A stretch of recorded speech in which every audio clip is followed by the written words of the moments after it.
ভারতে যেভাবে গজওয়াতুল হিন্দ, গজওয়ায়ে হিন্দ এই সমস্ত কথাবার্তা বারবার বলা হচ্ছে, যেখানে সন্ত্রাসবাদীরা, মৌলবাদীরা তারা নির্দিষ্টভাবে ভারতকে ধর্মান্তকরণ বা জনবিন্যাস বদলানোর আকর বানাতে চাইছেন।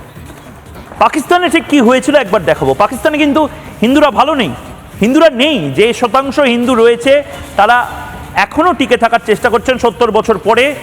তাদেরকে দ্বিতীয় শ্রেণীর নাগরিক হিসেবে পাকিস্তানে রেখে দেওয়া হয়েছে। হিন্দু শূন্যের পথে পাকিস্তান, এই মুহূর্তের ব্রেকিং নিউজ বোধহয় এটাই। হিন্দু শূন্যের পথে পাকিস্তান, হিন্দুরা পাকিস্তানের দ্বিতীয় শ্রেণীর নাগরিক হয়ে গেছে। তাদেরকে কোনোভাবেই প্রথম শ্রেণীর নাগরিক বলা হয় না। পাকিস্তানে মুসলিম নাগরিক 96%, 4% অন্যান্যরা রয়েছেন।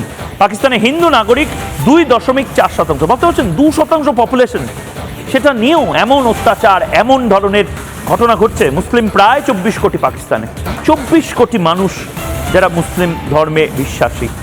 হিন্দু 1 কোটিও নয়, 50,17,000 মতন, প্রায় মোটামুটি হিন্দুদের যে রেশিও সেটা একেবারে 2:96। ভয়ঙ্কর অবস্থা।